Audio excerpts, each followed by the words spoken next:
This video is brought to you by our supporters on Patreon. All over the world, cities are trying to make biking safer. But one design that's totally normal in Bike Utopia, the Netherlands, still causes confusion and even outrage elsewhere. Montreal built a new bike intersection recently, and people online were not happy. It's an anti-car labyrinth. Borderline anti-human. A road or an acid trip. All that's missing is an ambulance parked on standby 24/7. Defenders of this disaster? Eco-fascists? Okay, that's enough internet for today. Shut it all down. This is a Dutch-style protected bike intersection. I'll admit it does look a little confusing and weird the first time you see it, but it's completely standard in the #1 cycling country in the world, which I can promise you also has plenty of cars. If you've never tried biking through a normal, unprotected intersection with cars, it can be chaotic, confusing, and conflict-prone, especially if it doesn't have any designs for bikes, and especially those suburban monster intersections. You can have drivers turning across your path when you want to go straight. If you want to go left, do you leave the bike lane to join the left turning lane for cars? Or do you try to do an awkward turn on the other side? Sometimes there's not a lot of space to wait and you worry about crowding out pedestrians. Oh, and do you follow the early walk signal like this, or do you wait for the green light for cars? Many intersections are scary for pedestrians, but even more are scary for bikes. Intersections are a common argument from advocates of vehicular cycling, people who oppose bike lanes and think cyclists should act like cars and ride in traffic.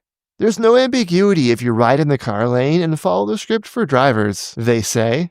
Maybe, but riding in traffic sucks, especially heavy traffic. Very few people want to do that. That's just not a recipe for making cycling broadly accessible.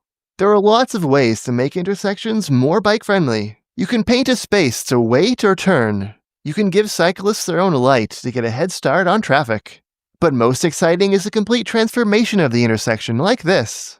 The goal is to give cyclists more space, protection, and predictability. It's basically extending the concept of a protected bike lane through the intersection, instead of stopping right before.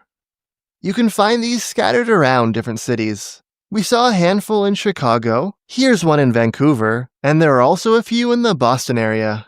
But most cities don't have these, and those that do usually only have a couple. Most people watching this have probably never seen one in real life.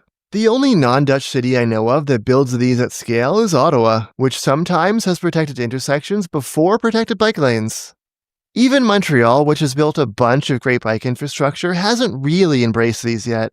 It's tried out a few smaller, more limited designs, but this is the first standard, full-sized, protected intersection here. The fact that these are still a novelty in most cities is bad. Intersection design is really important. You can't just build bike lanes on the straightaways and call it a day. Here's a pedestrian intersection near a school in Montreal. As part of a bigger traffic calming plan, they built these little islands in the intersection for the kids walking. They help in a few ways. They give kids more space on the sidewalks. They shorten the distance it takes to cross, from 12 meters down to 7. And they make drivers take wider turns, encouraging them to slow down.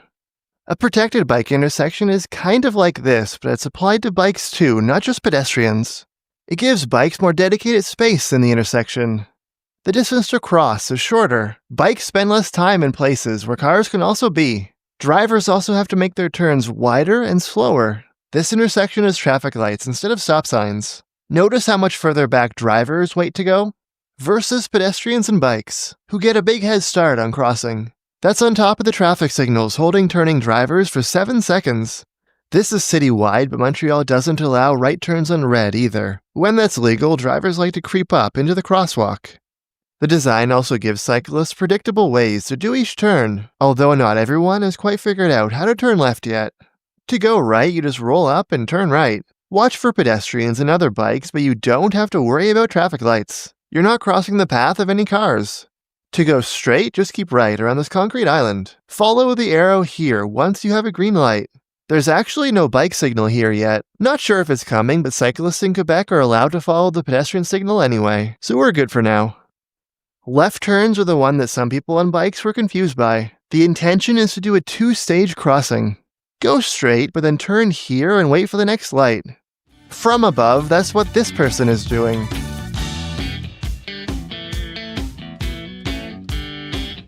How did people mess this up? This person leaves the bike lane, barrels down the middle of the road, and then cuts through the crosswalk. Should have done this. This person takes the bike lane in the wrong direction.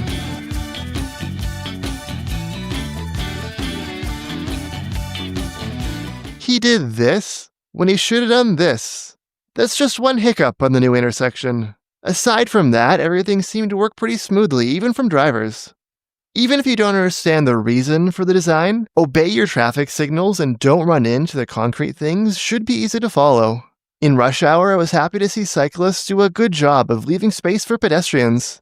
This particular location is the intersection of two bike routes. One sees a ton of bike traffic and moderate car traffic. The other is an arterial with an old two-way bike lane that would weave in and out of parks and side streets, even through children's play areas.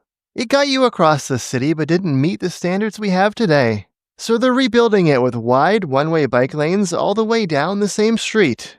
This is the first standard, full-size, protected intersection in Montreal, but a few other intersections in the past 5 years were heading in this direction. This small intersection was the first test of the concept, I think, back in 2020.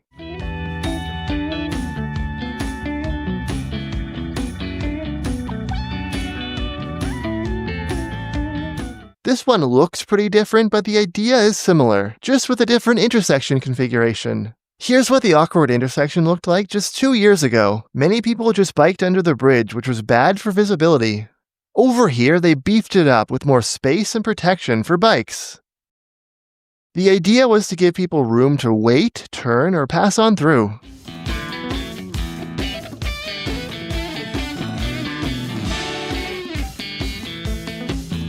The other interesting intersection is just down the road from the one covered at the beginning.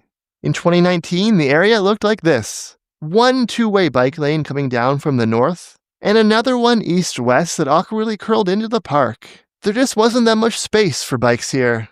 Then the street was redone to protect the bike lane and create an intersection in the edge of the park. They left this opening here because, in a few years, this two-way bike lane will be expanded into separate one-way bike lanes. Like mentioned before, this isn't exactly the standard protected intersection due to the different street configuration.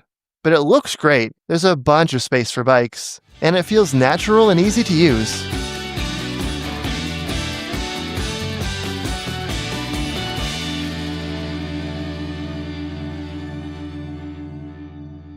The only error I see is that some people are still treating this like a two-way bike lane, which it used to be until a year or two ago. The responses on social media are beyond deranged, obviously, but I can relate to finding protected intersections a little weird the first time I came across them.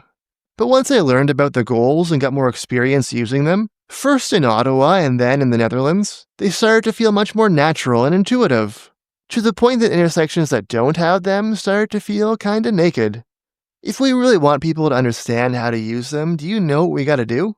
Build them everywhere. Frickin' everywhere. Especially larger intersections that can be the most intimidating and dangerous on a bike. In my opinion, protected bike intersections are the #1 type of bike infrastructure that most cities are lacking. At least cities that aren't in the Netherlands and aren't named Ottawa.